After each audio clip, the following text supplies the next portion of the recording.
presentamos el libro El fin de la inflación y tuve el honor, el placer, el privilegio de estar con el máximo exponente de la historia del liberalismo argentino, que es el profesor Alberto Venegas Lynch. Así que para mí, o sea, no solo presenté mi nuevo libro con mis propuestas para terminar con la inflación, sino que además tener el privilegio de estar junto al máximo coloso de la defensa de la silla de la libertad. Alberto, buenas noches, bienvenido. ¿Qué tal? Como vos sabés, José, cada uno tenemos nuestras preferencias y nuestros rechazos. La mía, mi rechazo es a la rosca política y a hacer cuestiones personales.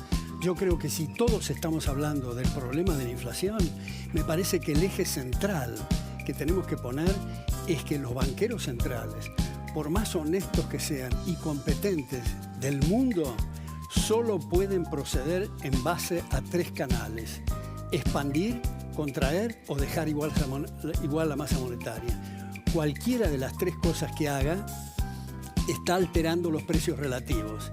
Y esto va para todos los bancos centrales, desde el Banco de Inglaterra hasta nuestra banca central. Todos los bancos centrales tienen estos problemas, por supuesto que hay una cuestión de grado. Pero lo que me parece a mí llamativo, casi diría como de Woody Allen, ridículo, es que haya gente que diga que es importante que el Banco Central sea independiente. El premio Nobel en Economía, Milton Friedman, dice que si es independiente el banquero central del ministro de Hacienda, del presidente o del Parlamento, se va a equivocar independientemente. No tiene salida lo del Banco Central. Entonces, me parece que en esta línea, como dije hoy en la Feria del Libro, y quiero darles a los televidentes una gran noticia, y es que Javier Milei ya ganó. Ya ganó porque corrió el eje del debate, porque levantó la vara de la libertad, porque puso temas que ahora en la parla política la están utilizando, aunque no estén convencidos de esos principios y de esos valores. Y entre muchas otras cosas, creo que es un cachetazo a la inteligencia que se diga que Javier Milei es la antipolítica, cuando estamos rodeados de la antipolítica hace 80 años y ahora se oye una voz precisamente que quiere afirmar los puntos republicanos de la política y de la línea alberdiana. Javier, ¿hace cuánto se conocen? Y nos conocemos hace yo lo conozco muchos años antes que él, ¿no? Porque de leerlo. Pero si me permitís, a mí me gustaría hacer dos puntos complementarios a lo que dice el profesor. El primero es el tema de la independencia del Banco Central, porque una de las cosas que dice no, con que el Banco Central sea independiente. Mira, durante la convertibilidad el Banco Central era independiente. Es más, la regla monetaria era una regla monetaria dura, solamente se podía expandir contra demanda de dinero, por eso fue tan exitosa en bajar la inflación, porque el dinero se vuelve endógeno en ese caso. Además, esa regla fue exitosa, además ganaba elecciones y tenía algo que era muy impresionante, ¿no? Era que toda la estructura contractual de la economía estaba fijada acorde a la regla de un peso un dólar. Y sin embargo, cuando los políticos se quedaron sin plata para financiar el descalabro fiscal, se llevaron puesta a la institución del Banco Central Independiente, nos dijeron que esta vez iba a ser diferente. Y fíjate lo que fue la inflación. 9-10% promedio más o menos el primer periodo del régimen kirchnerista, 20 en el segundo, 30 en el tercer periodo del régimen kirchnerista, durante el macrismo 40. Hoy la inflación viene viajando, si yo tomo los últimos 12 meses, al 108%, pero si yo tomo la punta viene viajando al 150%, si yo tomo alimentos viene al 200%, entonces no fue diferente, o sea, otra estafa más.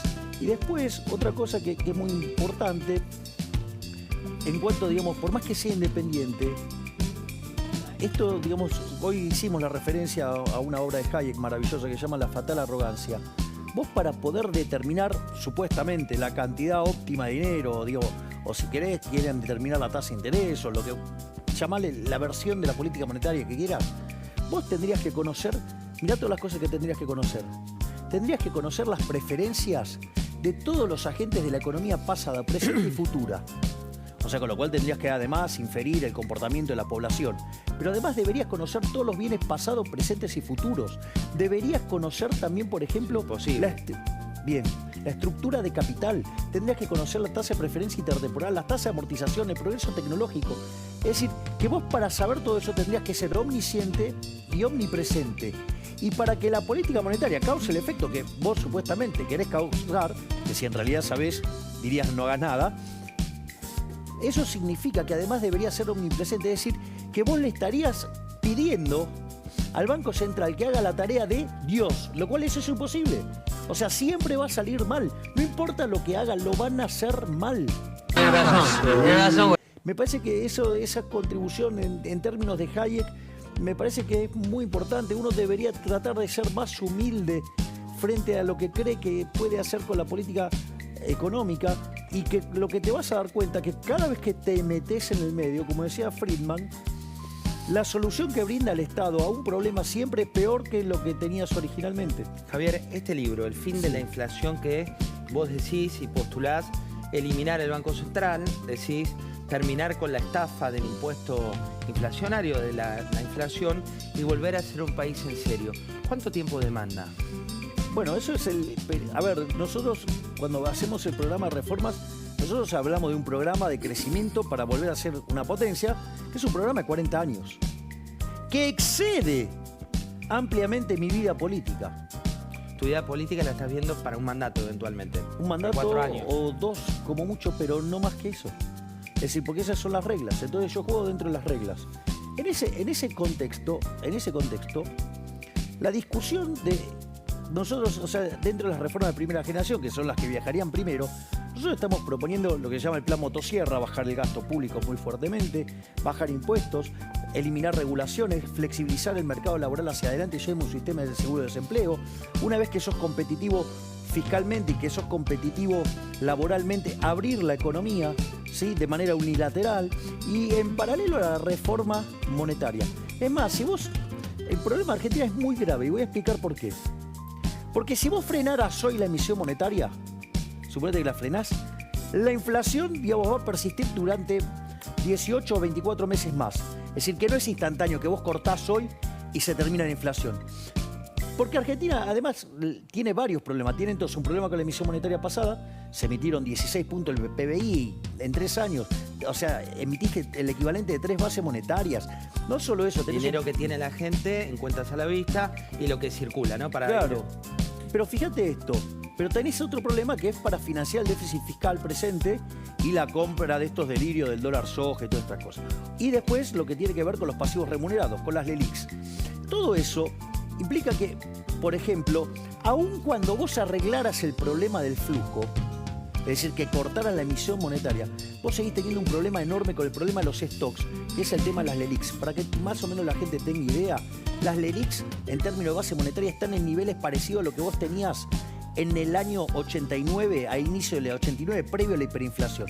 Entonces, tanto las propuestas del Frente de Todos como las propuestas de Juntos por el Cambio, que solamente se quieren ocupar del flujo, terminan en una hiperinflación.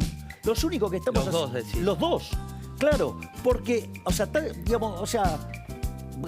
a ver, lo del Frente de Todos lo único que es conseguir financiamiento para tratar de esterilizar pesos que andan dando vuelta y seguir con la fiesta fiscal. Eso va a terminar pésimamente mal. Pero lo que propone Juntos por el Cambio no es muy distinto, porque todas las cosas fuertes que tiene que hacer no está dispuesta a hacerla y como está mirando solamente el problema de flujo, no está mirando el problema del stock, vos no solo tu problema es el flujo. A ver, vos tenés déficit fiscal hoy, ¿no? Son 5 puntos del PBI. Gastás más de lo que ingresa. Bueno, en términos esos son de 5 puntos del PBI. ¿Sabes cuánto tenés de cuasi fiscal? O sea, en el Banco Central. ¿Cuánto? 7. Dale, el problema más grande está ahí. Entonces, si vos no atendés el problema de los stocks, digo, vas a tener una hiper. Y nosotros, digamos, o sea, la forma de abortarlo, digamos, más rápido es justamente eliminando el Banco Central. ¿Por qué? Porque vos rescatás todos los pasivos, ya sea la base monetaria y las LELIQs. Que además hay que aclarar que hay muchos economistas mintiendo. Si vos tomás esos 18 billones de pesos, lo dividís por 500, ¿sí?, el tipo de cambio paralelo, te da 35.000 millones de dólares. No necesitas 50.000 millones, como dijo un mentiroso por acá, y varios delincuentes con título de economista, que en realidad son unos mentirosos que operan políticamente. Porque lo que tiene que entender la gente, que hay muchos economistas que son parte del problema, porque en realidad en lugar de estar haciendo análisis económico, o son muy malos o son partes de la casta, digamos, operando para los políticos ladrones. Alberto, ¿hace cuánto tiempo te dedicas a investigar la economía, la política? Y de hecho tenés tus fundamentos morales de la tradición del pensamiento liberal con este prólogo de Lori Sanata. ¿Hace cuánto tiempo te dedicas a esto? Bueno, para mí lo que está exponiendo Javier en el nivel político es un orgasmo intelectual, puesto que hace 40 años, en la primera edición de Fundamentos de Análisis Económico, yo vengo machacando con el tema de la banca central.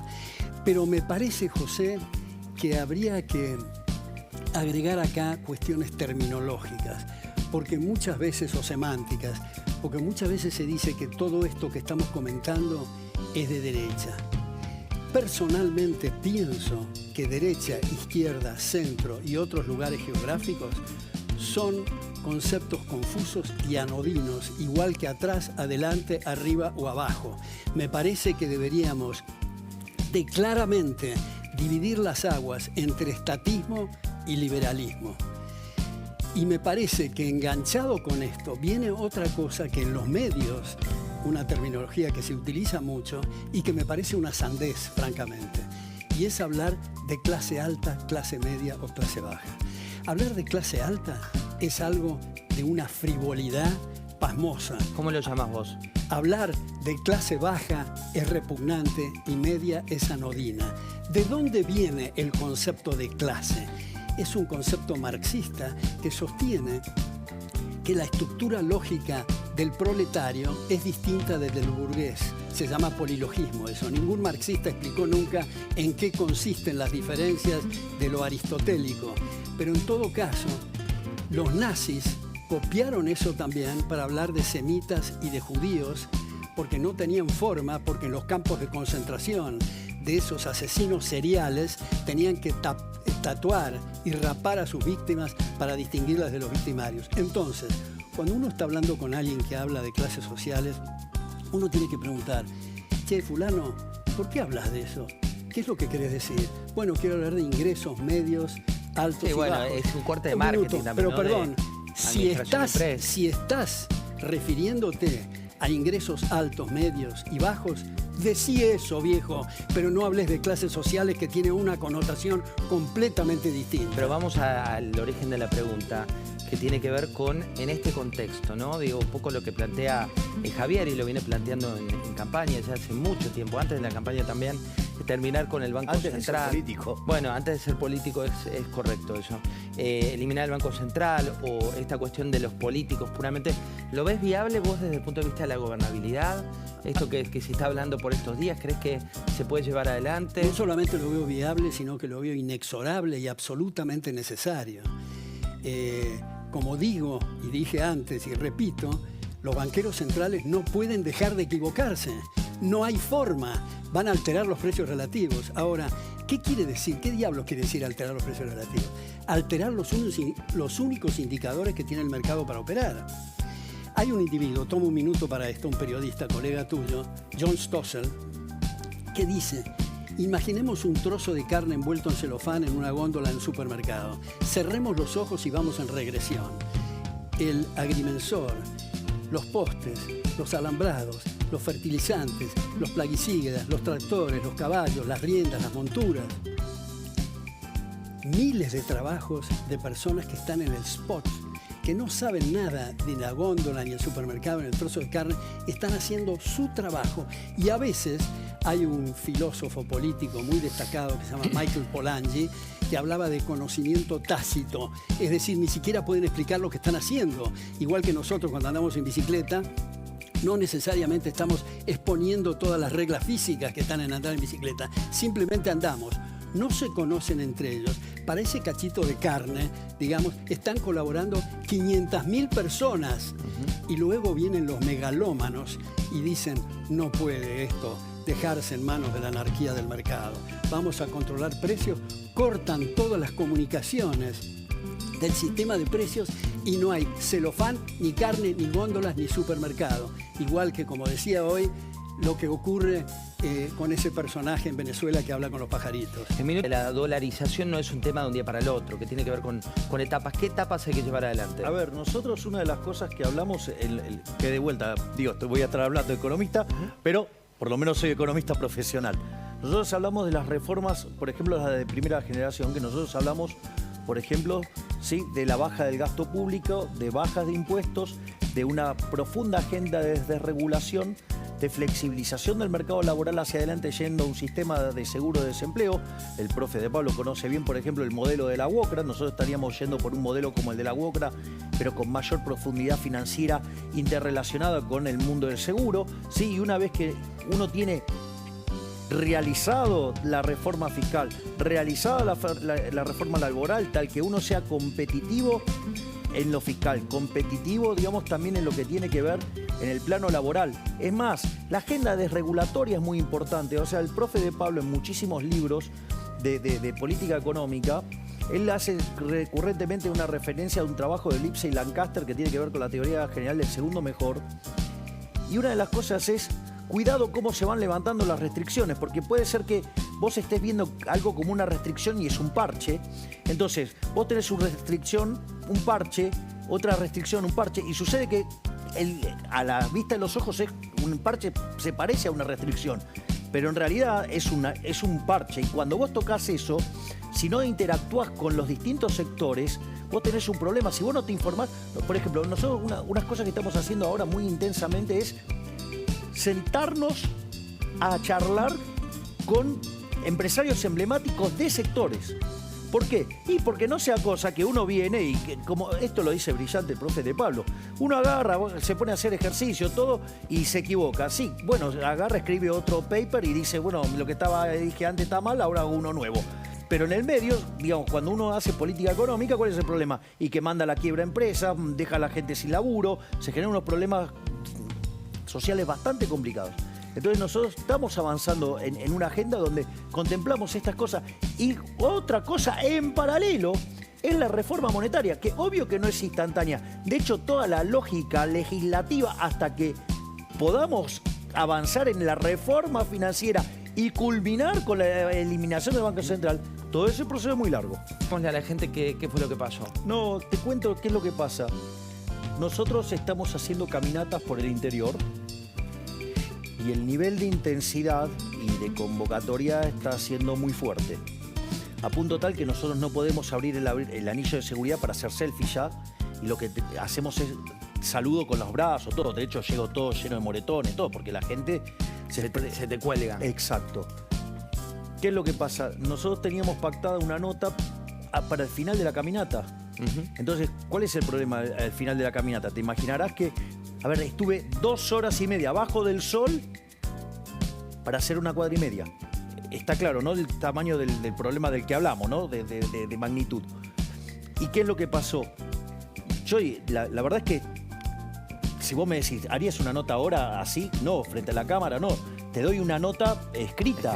¿Por qué? Y porque, digamos, o sea, ¿cómo querés que termino después de una caminata de 2 horas y media para hacer solamente 150 metros con miles de personas sobre el cuerpo? O sea, no es tan fácil. O sea, lo que decís es no hubo un condicionamiento de qué preguntar. No era una cuestión de eso, era una cuestión de cómo llegaba yo físicamente. O sea, digo, la verdad es que, digo, imagínate, digamos, o sea, con calor, caminando 1 hora y 2 horas para hacer una cuadra y media, la presión física, o sea, llegás todo desencajado, no era una... A ver, estéticamente no era para eso. O sea, yo sí te podría haber contestado todas las preguntas que quieras. El problema es que, digamos, o sea, no me tomes en cámara, porque la verdad que todo transpirado, digamos, no sé, me parecía poco estético, digamos. Eso era una cuestión estética, no era una cuestión de otra índole. Me esperan Tiene razón, lo complicamos por el tipo, ¿ves?